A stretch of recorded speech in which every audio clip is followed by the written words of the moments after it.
Elbow Grease Productions, in association with MichaelJacksonInsider.com, presents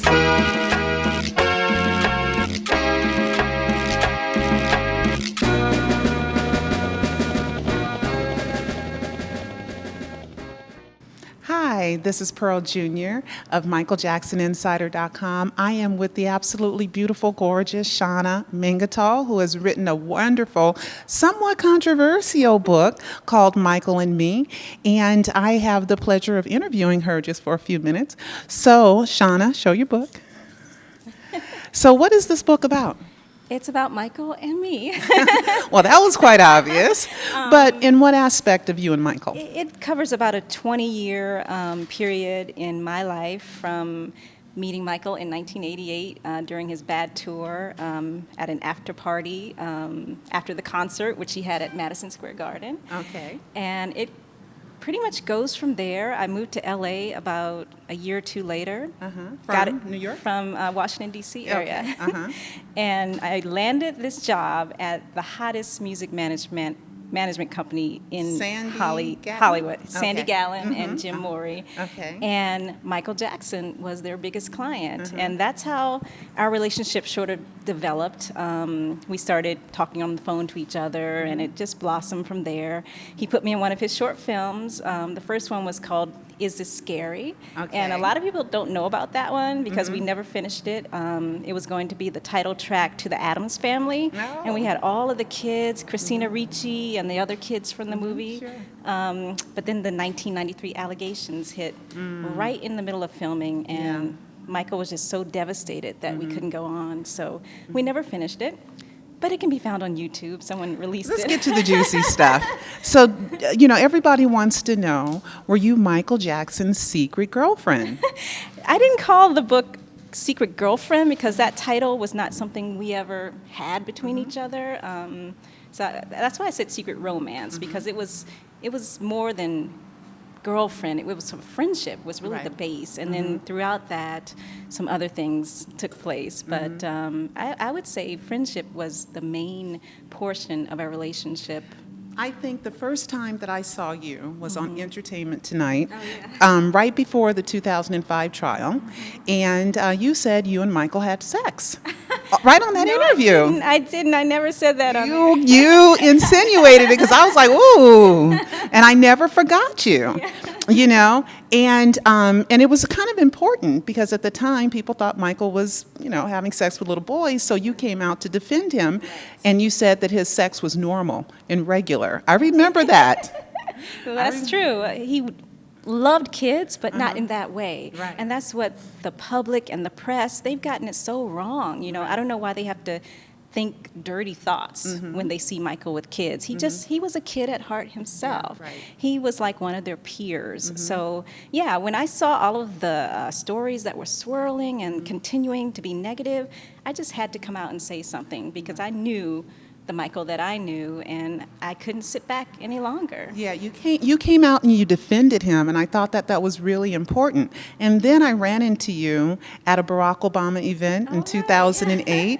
You were with Hill Harper, right? And a lot of other celebrities were there. Tyson Beckford and some other people were there. And I didn't realize, I kept looking at you like, I know her. And then when I got in the car and we left, I said, oh my God, that's that girl that was on Entertainment Tonight that said she had sex with Michael. So I went home and I Facebooked you. No, MySpace. MySpace back then, yeah. MySpace, and you said that you and Michael had spent some time together. Yeah, we had just been in Vegas together, actually, I think right before that. So yeah. And you had told me about that you guys went to Vegas and you went to a play or David Copperfield or something like that. And so I never forgot you. Then I ran into you again, right, at one of the auctions of Michael's stuff right before, I call it the death announcement, okay, because I don't believe Michael Jackson died. I heard that you don't believe that. I definitely don't. And I have many, many, many pieces of proof and evidence. Okay. So anyway, and so then I saw you then, and you were with Michael Jackson's producer, Rodney Jerkins. Yeah. So now I see you all over Facebook. Now you have the book Michael and Me. Now, I know you've been getting so much hate. Okay, would you like to talk about how that feels? It feels really hurtful because I wrote the book for Michael's fans so that they could learn a side of him that perhaps they never knew before.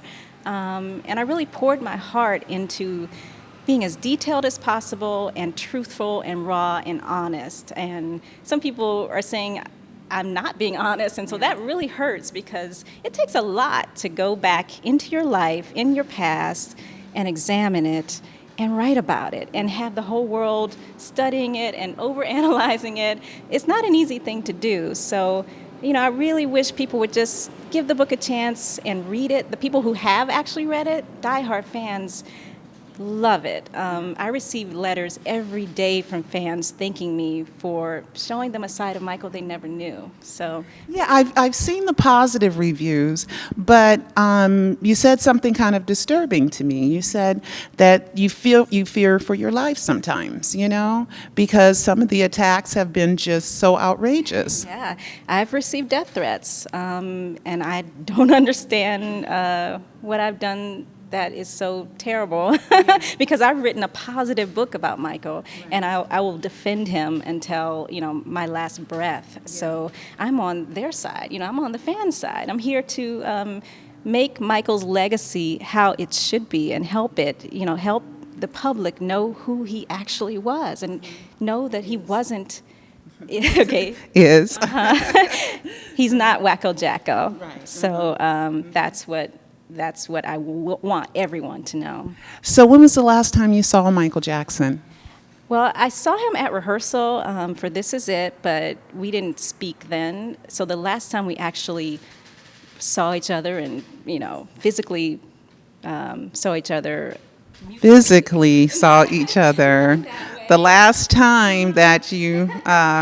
Stop it, Pearl. It was in Vegas. I was actually working for David Copperfield. I was his assistant, and Michael came to the show, and it was New Year's Eve. So every New Year's Eve now I think of Michael because that was a very special night, and it was in Vegas, so that was incredible anyway. But yeah. So that was the last time you saw him? The end of 2006, yeah. So if there's any great story that you want to tell about Michael that you think the fans would like to hear real quick or would entice them, let's lift up your book some more. That would entice the fans to pick up a copy of her book, Michael and Me, and it's all about her relationship with Michael Jackson. And I think that it's a different perspective, and I think it's needed and necessary. So tell me, one cute little story. Let's see. I think a story that the fans love to hear is that Michael loved Tic Tacs, the mints. He loved them. And when we were filming Ghosts, he refused to go on set without a pocket full of Tic Tacs every day. He would pile his pocket up full of Tic Tacs, and he'd have them. And then whenever we would get bored or there was a lull in the scene, he'd start throwing them at people.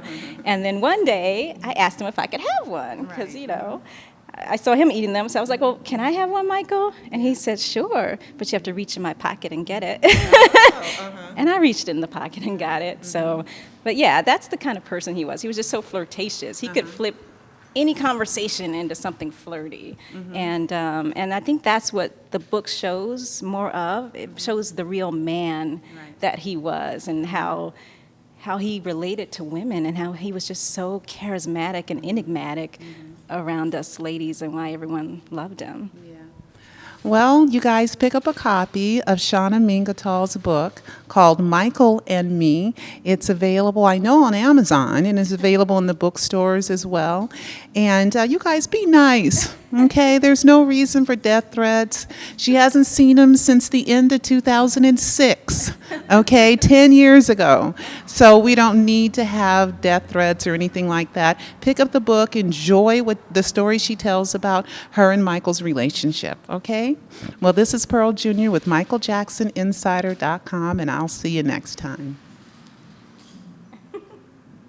Thousands believed Tupac did it. Millions believed Elvis did it. But did Michael Jackson really do it? E-Movie Book, Pseudocide. Did Michael Jackson fake his death to save his life? by author Pearl Jr. It's the most shocking true story of our lifetime. Order yours today. Go to michaeljacksonsuicide.com. That's michaeljacksonsuicide.com.